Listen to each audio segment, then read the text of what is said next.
Аз Глобус магазинде сода кылдым. Мана Глобус. Бирөө раса баса албайбы же жамбашын көтөрө албайбы, резимно келип койгонун карасаң машинаны. Алысыракта баса албайт окшойт. Ушул темир туруп калыптыр да, болсо иланчы болсо ушул магазингече айдап кирмей экен бул тууган Митсубисиде. Мүмкүнчүлүк болгондо турабы. Ана бул Жалал Абаддагы Глобус магазин.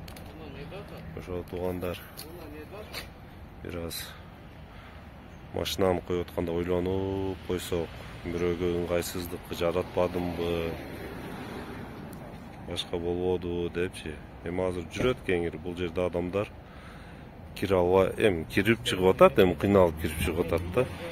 Ошол. Ассаламу алейкум, шеф. Дагы.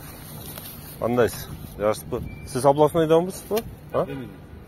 Городдонбу? Атыңыз ким эле? Эмил. Мен атым Бакыт.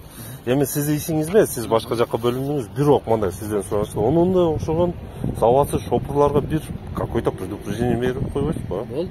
Себеби карасаңыз, нак жанагы кире входко коюптур да, иланчы болсо магазинге ham кирип кетет эле. Ступенька болсочу. Ошо сабатсыз шопур деп эсептейм да, сиз эмне дейсиз? Бир кылып койсоңуз, рахмат. Мына биз суранычыбыз боюнча Эмил деген инспектор барып, ошол тротуарга койгон айдоочулар менен түшүндүрүү иштерди жүргүзүп атат. Рахмат чоң.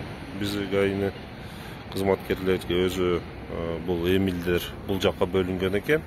Бирок ага карабай, азыр бизи сурануч боюнча барып, ошол сабатсыз шопурларга бир сыйра эскертме берип атат. Кемиксиде шопурлар койбой калса керек.